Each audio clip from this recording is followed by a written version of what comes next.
अस्सलाम वालेकुम। Class second year physics का आज लेक्चर नंबर है 37। और आइए आज हम स्टार्ट करते हैं गलवानोमीटर। ठीक है, गलवानोमीटर सबसे पहले इसकी डेफिनेशन करेंगे। गलवानोमीटर क्या है? Galvanometer is an electrical device which is used to detect the passage of current through a circuit. Galvanometer एक इलेक्ट्रिकल डिवाइस है। इसको हम यूज करते हुए हम क्या फाइंड करेंगे? पैसेज ऑफ करंट को। करंट कहाँ पे, किस जगह पे फाइंड कर रहे होंगे? सर्किट के थ्रू। ठीक है, सर्किट के अंदर जो करंट पास कर रहा होगा उसको हमने क्या करना है? डिटेक्ट करना है। किसके थ्रू? गलवानोमीटर के। ठीक है, तो इसके बाद इसके प्रिंसिपल आता है कि प्रिंसिपल इसमें ये है कि torque act on a current carrying coil when placed in uniform magnetic field. जब किसी करंट कैरिंग कॉइल को जब आप प्लेस करते हैं मैग्नेटिक फील्ड के अंदर, ठीक है, जैसे आपने प्रीवियस टॉपिक के अंदर पढ़ा था, ठीक है, जब आप उसे प्लेस करेंगे तो ये होगा कि करंट कैरिंग कॉइल के ऊपर फोर्स एक्ट करती है। ठीक है, magnetic force.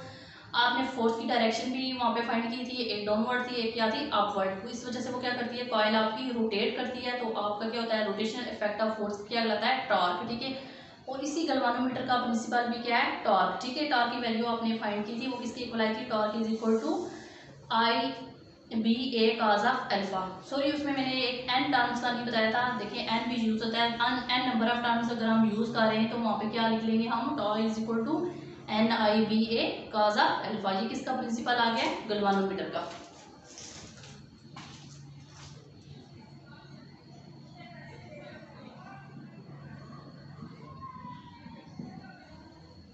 N I B cos of alpha. N इसमें क्या है? नंबर ऑफ टर्म्स, आई इसमें करंट, बी क्या है? मैग्नेटिक फील्ड, और काज ऑफ अल्फा की वैल्यू हमने वहाँ से फाइंड की। ठीक है, अब हम आते हैं कंस्ट्रक्शन की तरफ। ठीक है, आपके पास क्या होगा कि एक रेक्टेंगुलर कॉइल है, ठीक है, सी, उसको हम सी से डिनोट करेंगे। रेक्टेंगुलर कॉइल सस्पेंड किया हुआ है between the two concave shape pole N and ऐसा हुआ यू शेप मैग्नेट। ठीक है,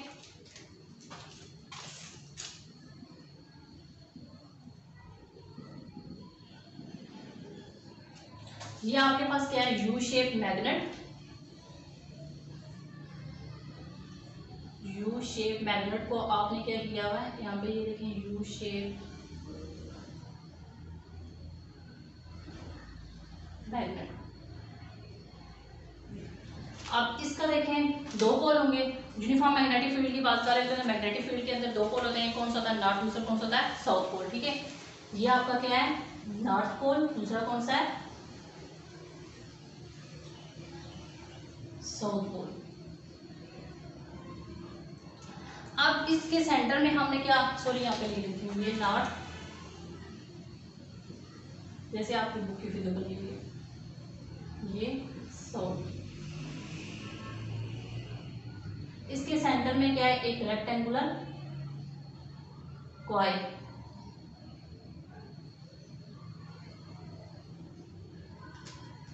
अब जो नॉर्थ और साउथ पोल है, ये किस तरह के पोल होंगे? कनकेव पोल पीसेस है। ठीक है, कनकेव पोल पीसेस का मतलब ये है कि इस तरह के होंगे, ये एन और ये आपका साउथ, नॉर्थ और साउथ, इसके दरमियान में आपने किसी कॉइल को रखा हुआ। ठीक है, अब यू शेप मैग्नेट आपने बना लिया और जिसके क्या है? दो साउथ और नॉर्थ पोल इसके पोल हैं, मतलब इसके सेंटर में हम क्या क्या रखेंगे? एक कॉइल। ठीक है, अब जो आपने रेक्टेंगुलर कॉइल, इसको हम नाम दे देते हैं सी का। ये जो आपने इसके सेंटर में रखा हुआ है, ठीक है, ये किससे बना हुआ है? ये एक वायर से बना हुआ है। ठीक है, मतलब वो वायर किससे बनी हुई है? कॉपर। ये is made up of copper wire. ठीक है, ये कॉपर वायर है। ये वायर जो है बाउंड हुई हुई है किसके ऊपर? फ्रेम के ऊपर। ठीक है, जो फ्रेम है वो क्या है? Non magnetic, non magnetic material का फ्रेम है। उसके ऊपर इस वायर को आपने क्या किया हुआ है? वाउंड किया हुआ है। तो ये क्या बन गया आपके पास? Coil C. ठीक है, अब इस कॉइल के अंदर आपने एक रखा हुआ है डी। डी क्या है आपके पास? सिलेंड्रिकल, सिलेंड्रिकल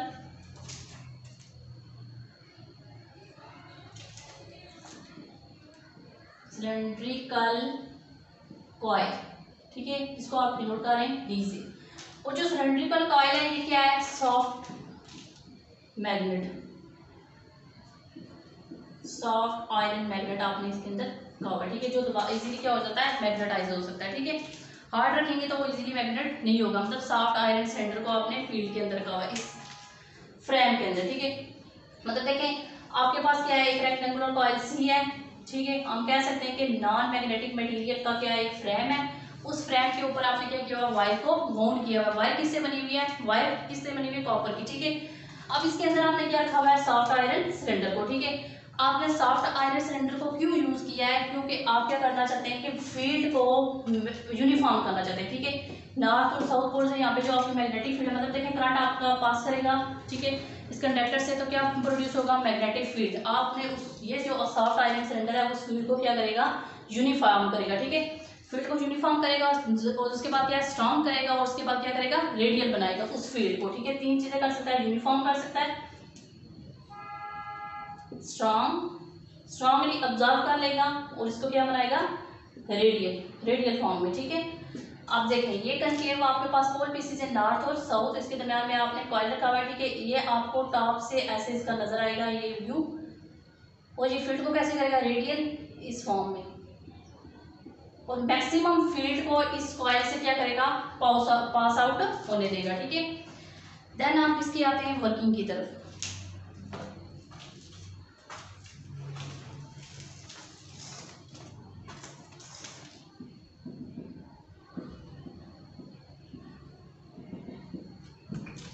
और इसके साथ सॉरी कंस्ट्रक्शन में ये भी था कि आपने एक वायर लगाई हुई थी यहाँ पे, सस्पेंशन वायर, इसको हमने नाम दिया ई स्पाइरल, और एक इसके ऊपर लगी हुई है लीड, ये, और यहाँ पे सेंटर में क्या है, मिरर। ये दो टर्मिनल है, एक को नाम दे देंगे ओ, दूसरा कौन सा है, ओ प्राइम। दो टर्मिनल है, यहाँ से आप क्या करेंगे, इस वायर को, इस वायर से क्या होगा, करंट पास करेगा, जिस वजह से ये कॉइल क्या करेगा, रोटेट करेगा और मैग्नेटिक फील्ड क्या होगी, प्रोड्यूस होगी। दूसरी बात है जब ये रोटेट करेगा और magnetic rotational effect of force क्या कराएगा, टॉर्क, और इसी का प्रिंसिपल हमने यही पढ़ा है, ठीक है। एम मिरर एम, ये इसकी कंस्ट्रक्शन हो गया कंप्लीट, वर्किंग। सबसे पहले ये होगा कि जब करंट पास करेगा इस कॉइल के अंदर, करंट कैसे पास करेगा, जब आप इसको, ये आपने टर्मिनल दो रखे हुए, यहाँ से आप क्या करेंगे, इस साइड से भी आप करंट को पास करवा सकते हैं, इस साइड से भी करवा सकते हैं, ठीक है। इस वायर के अंदर से जब करंट पास करेगा तो आपका कॉइल के अंदर से भी पास करेगा, जिस वजह से क्या एक्ट होगा, deflecting couple which turns to rotate the coil, ठीक है। करंट इस कंडक्टर के अंदर से पास होगा तो आपका कॉइल क्या करेगा, टर्न करेगा, ठीक है, जिस वजह से क्या प्रोड्यूस होगा, deflecting couple.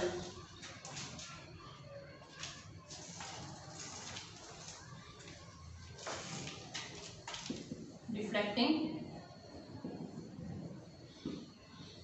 Couple, basically deflecting couple क्या है, डिफ्लेक्टिंग टॉर्क है, ठीक है। वो किसके इक्वल होगा, N I B cos of alpha. अब इसमें देखें एन क्या है, N is the number of turns in the coil, A इसमें क्या है, area, N I B, A भी आता है सॉरी इसमें, ए बी इसमें क्या है, मैग्नेटिक फील्ड, और आई इसमें क्या है, करंट, ठीक है। आप देखें जब मैग्नेटिक फील्ड, और ये देखें मैग्नेटिक फील्ड की डायरेक्शन ये है, और हम कह सकते हैं कि यहाँ पे बी और आई करंट की भी डायरेक्शन क्या है, दोनों क्या होंगी, पैरेलल। तो कॉस अल्फा किसके इक्वल होगा, एंगल किसके इक्वल होगा, 0 के। तो यहाँ पे हम पुट कर देंगे N I A B cos of 0, और कॉस ऑफ 0 किसके इक्वल होता है, 1 के equal, N I B A, ये किसके इक्वल आ गया, deflecting couple, N I A B.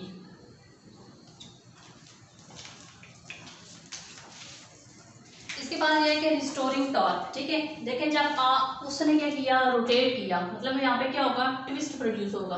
जब ये करंट यहाँ से पास करेगा तो ये कॉइल क्या करेगी, रोटेट, तो यहाँ पे क्या प्रोड्यूस होगा, ट्विस्ट।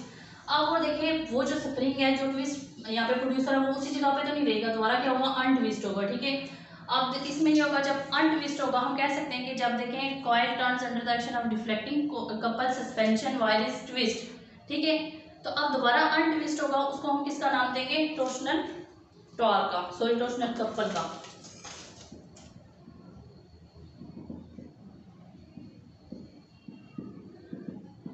एक दफा ट्विस्ट हुआ डिफ्लेक्टिंग कपल के थ्रू, फिर दोबारा अनट्विस्ट होगा टोर्शनल कपल के थ्रू, ठीक है। इस डिफ्लेक्टिंग कपल को हमने नाम किसका दिया है, डिफ्लेक्टिंग टॉर्क का। अब टोर्शनल कपल को हम किसका नाम देंगे, रिस्टोरिंग टॉर्क का, ठीक है। इसको हम कह सकते हैं रिस्टोरिंग टॉर्क या रिस्टोरिंग कपल। ये रिस्टोरिंग कपल किसके इक्वल होगा? एंगल के, angle of deflection. Restoring couple या हम कह सकते हैं restoring torque directly proportional to angle of deflection. अब कांस्टेंट को खत्म करने के लिए यहाँ पे क्या आ जाएगा? Restoring torque is equal to restoring torque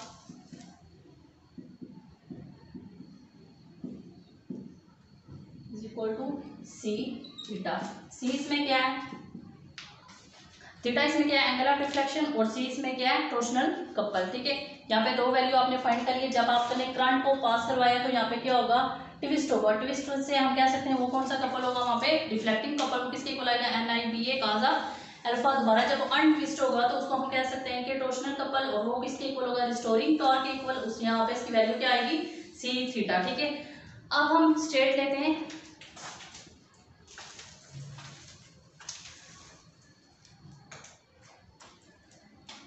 twist और अनट्विस्ट के बाद हम कहते हैं यहाँ पे कौन सी स्टेट आ रही है? इक्विलिब्रियम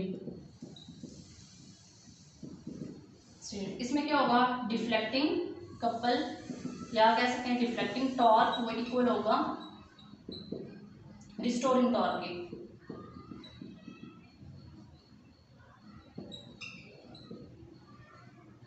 इसकी वैल्यू क्या आई थी? NIB cos of alpha is equal to C theta. ठीक है, यहाँ से देखें आई इधर ही रहने देंगे, C theta over N B, यहाँ पे सॉरी ए भी आता है, ए ये वैल्यू आई थी। ठीक है, cos ऑफ अल्फा आपने वैल्यू फाइंड कर ली। अब यहाँ पे आ जाएगा I directly proportional to theta. ये वैल्यू सारी क्या हम क्या कह सकते हैं? कांस्टेंट। करंट किसकी डायरेक्टली प्रोपोर्शनल है? Angle of deflection. जितना करंट पास करेगा उतना ही एंगल ऑफ डिफ्लेक्शन मिलेगा। ठीक है, अब एंगल ऑफ डिफ्लेक्शन को मेजरमेंट करना है। Measurement of angle of deflection of coil के दो मेथड हैं। ठीक है, फर्स्ट मेथड है इसका स्केल अरेंजमेंट या हम कह सकते हैं lamp and scale arrangement. Second इसका मेथड है पिवटेड गैल्वेनोमीटर। ठीक है, दो मेथड हमने इसमें पढ़ेंगे। First of all scale arrangement.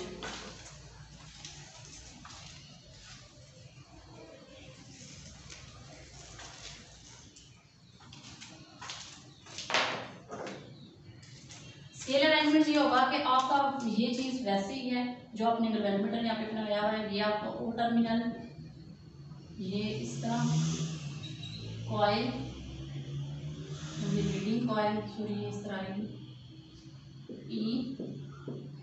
आपने क्या करना है? 1 मीटर के डिस्टेंस पे यहाँ पे आपने किसी सोर्स को यूज़ करना है, या आप कह सकते हैं सोर्स, लाइट सोर्स। इसके ऊपर यहाँ पे लगा हुआ है स्केल। एंगल ऑफ डिफ्लेक्शन को हम फाइंड करने लगे। स्केल के ऊपर यहाँ पे स्केलिंग होगी।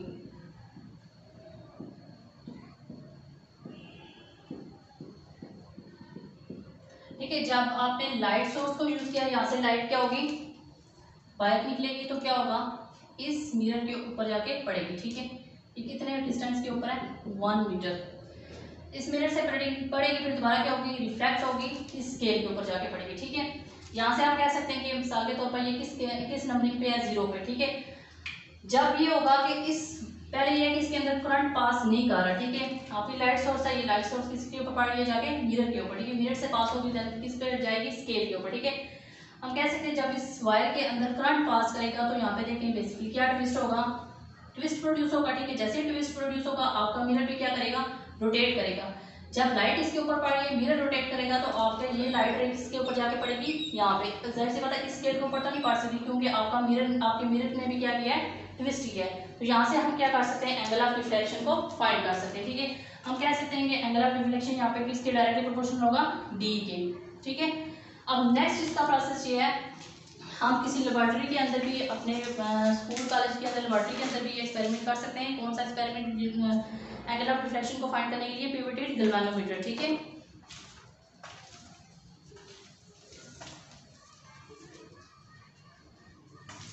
सेकंड इसका मेथड है पिवटेड गैल्वेनोमीटर।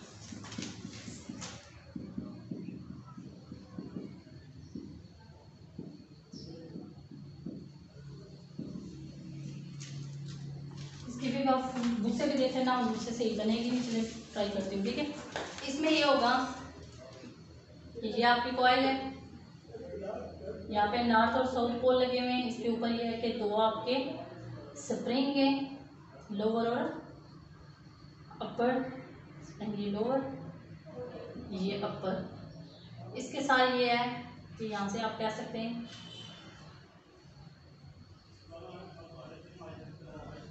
ये स्केल है।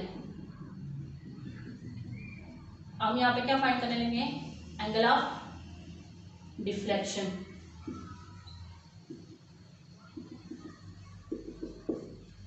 स्केल इसके ऊपर लगा होगा पॉइंटर, इसी के ऊपर लगा हुआ, ये इस साइड पे है, या बुक से भी देख लेना, यहाँ से इसके ऊपर लगा हुआ पॉइंटर, ठीक है। अब इसमें ये होगा कि जब यहाँ से क्या करेगा, करंट पास करेगा, करंट जब यहाँ से पास करेगा तो क्या होगा, ट्विस्ट प्रोड्यूस होगा, ठीक है। पहले ये है कि हम कह सकते हैं कि ये जो आपकी नीडल है ये इस पॉइंट के ऊपर है, जब करंट पास नहीं कर रहा, 0 पॉइंट के ऊपर, ठीक है। जब इससे करंट पास करेगा तो इस ये जो कॉइल है रेक्टेंगुलर कॉइल, ये क्या करेगी, रोटेट करेगी, और यहाँ पे क्या होगा, ट्विस्ट प्रोड्यूस होगा, जिस वजह से आपकी नीडल किसी दूसरे पॉइंट के ऊपर जाके शो करेगी कि कोई पॉइंट, कोई वैल्यू शो करेगी। यहाँ से हम क्या कर सकते हैं, एंगल ऑफ रिफ्लेक्शन को फाइंड कर सकते हैं, ठीक है। और आपके जो फर्स्ट में हमने पढ़ा था गैल्वेनोमीटर, वो किसके कितने डिस्टेंस के ऊपर पड़ा होगा, लाइट सोर्स वहाँ से 1 मीटर के, ठीक है। ये सेकंड मेथड है गैल्वेनोमीटर को, सॉरी एंगल ऑफ रिफ्लेक्शन को फाइंड करने का, ठीक है। इसके बाद आता है सेंसिटिविटी ऑफ गैल्वेनोमीटर। गैल्वेनोमीटर को आपने क्या करना है, सेंसिटिव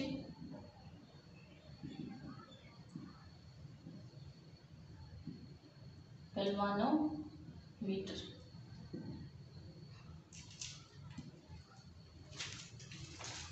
इसमें यह है कि आप करंट सेंसिटिविटी ऑफ गैल्वेनोमीटर को आपने डिफाइन करना है कि current in micro amperes required to produce 1 millimetre reflection on a scale place at a distance of 1 metre from the mirror of the galvanometer, ठीक है। अब इसमें यह है कि आपको रिक्वायर कितना होना चाहिए, माइक्रो एम्पियर्स करंट रिक्वायर होना चाहिए, मतलब इससे ज्यादा आप करंट को पास नहीं करवा सकते गैल्वेनोमीटर के अंदर, ठीक है। अगर माइक्रो एम्पियर या हम कह सकते हैं मिली एम्पियर का करंट, माइक्रो एम्पियर और मिली एम्पियर, इतना करंट आपने पास करवाना है, ठीक है, कॉइल से, ठीक है। या यहाँ से पास करवा सकते हैं, जो आपने फर्स्ट मेथड किया उससे करंट को आपने पास करवाना है किसके, लीडिंग वायर से थ्रू, ठीक है। टर्मिनल से अटैच करके मतलब यहाँ से आपने करंट पास करवाना है, कितना करंट होगा, माइक्रो एम्पियर या मिली एम्पियर, ठीक है। इतना करंट आप पास करवाएंगे तो आपको डिफ्लेक्शन कितनी शो होगी, मिली। अगर आप माइक्रो एम्पियर करंट पास करवा रहे हैं तो डिफ्लेक्शन कितनी शो होगी, मिलीमीटर डिफ्लेक्शन शो होगी, ठीक है। देखें 10 की पावर -4 आप करंट पास करवा रहे हैं तो आपको डिफ्लेक्शन कितनी शो हो रही है, 10 की पावर -3। देखें ज्यादा डिफ्लेक्शन शो होगी, ठीक है।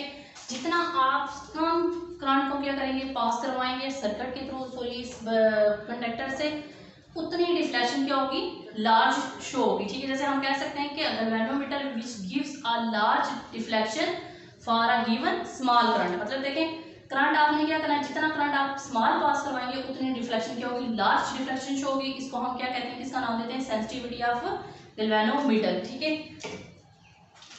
इससे यहाँ पे करंट की वैल्यू आ जाएगी I इज इक्वल टू, जो आपने लास्ट पे फाइंड की थी, I is equal to C theta by NAB।